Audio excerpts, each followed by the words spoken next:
Right, so, well, with the recent live events, there were several updates to the game which allowed the developers to actually carry out the live event as intended. So, for example, it looks like the developers have enabled gears in Tower Defense Simulator, at least onto their commands, because during the live events, some people, in fact all of us, were given gears such as the gravity coil, which gave us low gravity, the turkey leg, which I actually don't know what it does, but also, perhaps most consequentially, we got the subspace trip mine, which, when it exploded, it caused objects to disappear, and as it turns out, if you destroy the spin wheel, it apparently breaks the entire fabric of the game. Because of this, the developers had to reboot the servers because apparently using the subspace trap mine made the portal disappear, which was probably a bad thing in public servers. Now apparently the live event did not get as many CCU as the first parts. It could be for a number of factors, including other live events and the fact that during this live event there were probably other games doing live events, but still 120,000 CCU is quite a lot. Additionally, they added live event stuff in the game. So these are called game events, and actually they have been used in the past before. So for example, there is a alien invasion game event where the developers, they spawn in a UFO and they just explode the hell out of the lobby. Now in the past there have been similar game events, including something that I probably can't mention, which includes the developers executing a lot of players in the lobby. But this isn't unique, so the UFO being spawned into the lobby and killing everyone, it's happened in the past before. Additionally, we have a new narrator in Tower Defense Simulator. I'm not talking about Lord Exo because that was seen previously. No, we saw Safazi. Safazi played Farm Money Collect sound effect, which is the sound effect from the farm from April Fool's 2025. I think it's the PNG, yes, it's the PNG farm that has a sound effect, a joke sound effect called Farm Money Sound Collect.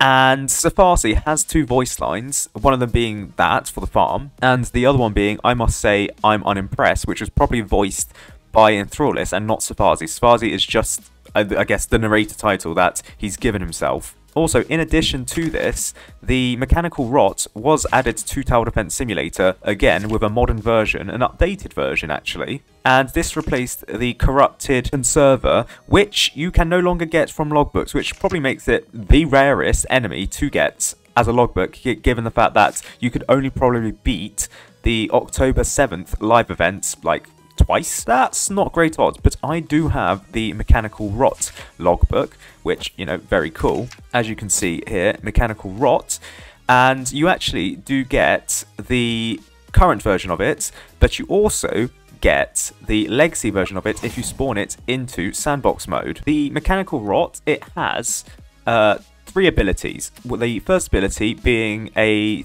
firing from the right arm, lasers from its right arm, which stuns any towers. It also shoots any bombs, explosive bombs at towers. But most importantly, it can spawn in enemies where it can actually spawn in most enemies that spawn into nil zone, apart from two enemies. The only two enemies that it can't spawn in are the Eclipsed and the Corrupted Blightwalker. For all other enemies, it can spawn it in, including the Unknown Boss, which the developers have fixed in this update, because previously, with the Unknown Boss, it's meant to have an ability where it breaks down into smaller enemies called Unknowns, and internally they're called Unknown Smalls. However, the developers, in the first live event, this broke, meaning that the Unknown Boss was never able to do this. However, in this update, they can, meaning that for the first time, you were able to get the Unknown Boss logbook from the live event, meaning that this live event did actually have two exclusive logbooks, namely the Mechanical Rot and the Unknown Small logbook. Now, you'll be interested to know that I actually also got the Unknown Small logbook at the same time, so if I can actually spawn it in as well. You couldn't get this from the first live event because, as I said previously, the Unknown Boss was broken and it didn't spawn it in properly. So yeah, two exclusive enemies from this event. Also, it should be very interesting to note that the Mechanical Rot is not a boss when it first spawns in. As you can see here, it can actually be stunned by the electroshocker if you spawn it into sandbox mode. By default, it's very interesting that it is not a boss. However, it is one of the tallest enemies in Tower Defense Simulator. I don't think there is an enemy that is taller. The only other enemy that I can really think of is like the Primordial Draco Bloxer, but that's quite wide rather than quite tall.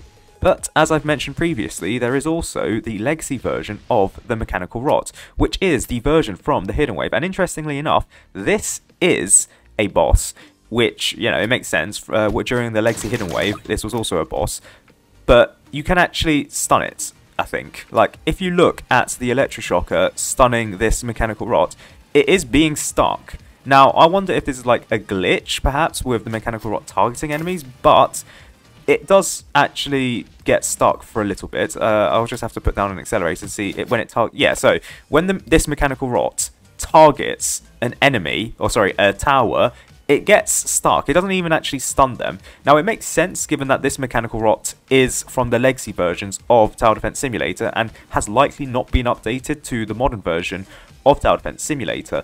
But this legacy version of the Mechanical Rot, yeah, it's like a likeness to the classic version from the Hidden Wave from 2019/2020, but it just breaks. It's not like the current version of the Mechanical Rot. And interestingly enough, the legacy version is based on the original Jacobot, whereas this version is based upon the more recent version of the Jacobot, which appeared during the Lunar Overture event, whereas this one is obviously based on the original Jacobot from 2019 Halloween event. Now, as mentioned previously, I don't have the corrupted conserver logbook. As I've stated previously, it is probably now the rarest logbook in Tower Defense Simulator. I'd reckon the Mechanical Rot is the second rarest logbook, given that you only had 7 hours to complete it. Like 15% chance of getting the logbook, fair enough, and you could solo the event. Many people I've seen with the Rocketeer, with the Swarmer, with the Electroshocker, and associated towers, with like an early game tower being like the Golden Crook boss, they've been able to beat it solo. So getting the Mechanical Rot logbook is perhaps not as absurd as getting the corrupted conserver logbook.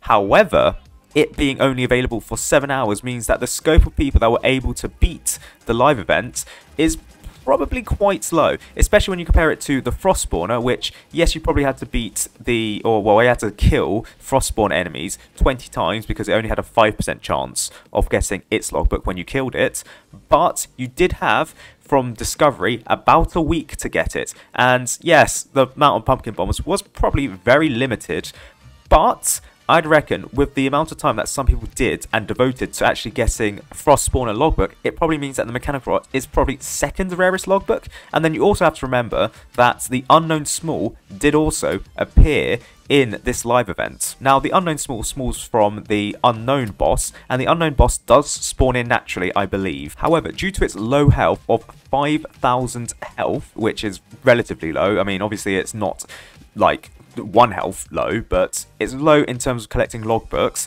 Because of that, you probably had to kill the Unknown Small about 60 times, and I'm not sure that many unknown bosses actually spawn into Null Zone. I think I got 60 kills on my 3rd try of the entire event, so it's not certainly that hard to get, but if you, say, got the Mechanical Rot logbook first, you may have accidentally missed out on the Unknown Small logbook, which, you know, fair enough. The Unknown Small logbook may reappear during the actual Halloween events. They may reuse some stuff, but it wouldn't surprise me if the developers, they didn't return it. Also, interestingly enough, because the Mechanical Rot is not a boss, it means that Mechanical Rot is actually affected by the fallout effect from the nuke, which is very interesting because the legacy version of the Mechanical Rot isn't affected by the fallout damage, which is 5% every second or so, but the legacy Mechanical Rot isn't affected at all. I mean, yes, it's affected by the damage from the nuke, so it'll probably kill it here. Yeah, it does. There's no death animation for it as well. I did forget that. Oh, and who also could not forget the other game events that the developers can now also do, including raining money, including creating neon cats around the area that you play, including raining tacos, and evil tacos. The evil tacos decrease 5 health, while the normal tacos, they increase your base health by 5. They can increase it beyond your overheal limit, but what they can't do is keep it during each wave. Each wave, it resets down to whatever the max overheal limit is. Also, it's claimed that the Pop-Tart rain, when it spawns in Pop-Tarts, it spawns in Neon Cats. I think I saw this Neon Cats spawn in even before the Pop-Tart rain, and I think the Pop-Tarts also give out cash, but I can't confirm this, and from my footage, I think it's unclear whether or not it actually gives out cash. But I think this live event actually has a lot of pretty cool events within it. Also, it is worth a mention here that the admins, they actually spawned in the toilet enemy into Tower Defense Simulator. I'm typing in the wrong part. But, interestingly enough, I did hear that some people actually managed to get the toilet logbook from this live event, which is interesting because I thought spawned in enemies from like anyone, they couldn't actually get any logbooks. So that's what I thought. I thought admins, if they spawned in any enemies, you couldn't get the logbooks from them. But interestingly enough, I did hear a lot of people say that they got the toilet logbook. So I don't know how true that is. Interestingly enough, it looks like the developers also spawned in the Fallen King and the Gravedigger logbook. So from this event, including the first event, it looks like you could get about 20 logbooks if you include the toilet, including the mechanical rot, and including the corrupted conserver. But I really doubt anyone has every single one of them, or at the very least they probably had them all from previous events, including both the October 7th abuse and including the April Fool's event. And with that being said, I did actually see someone that has both the Corrupted Conserver logbook but also the Frost Spawner logbook, and given their dedication to the game, it doesn't surprise me that they probably would have the Mechanical Rot logbook and maybe even the Unknown Small logbook, meaning that there is a chance that someone that has all of the logbooks in Tower Defense Simulator. I think it's a very small subset of people. I think it might be less than 1,000 players that might have all of the logbooks in Tower Defense Simulator. I don't have all of the logbooks. I'm, for example, missing the Corrupted Conserver and the Frost Spawner logbook. But in terms of completionists in Tower Defense Simulator, this event probably ruined everyone's chances, I can't lie. And finally, it is probably worth a mention here that the War Machine was placed down by, quote, regular players. You didn't place it down, the admins did, but regular players had access, some regular players, one person per, I guess, game, had access to the War Machine for, like, a limited time. That game only, meaning that the War Machine, for the first time, was upgraded by regular players. It doesn't really count, probably. But it wasn't the only tower to do this. The other towers were like the Slasher Tower. I believe the Snowballer appeared in the 6th tower slot for some players. But also, the Farm appeared to be placed down, which you could actually upgrade, which is very interesting that the developers now have the ability to place down towers on people's behalf.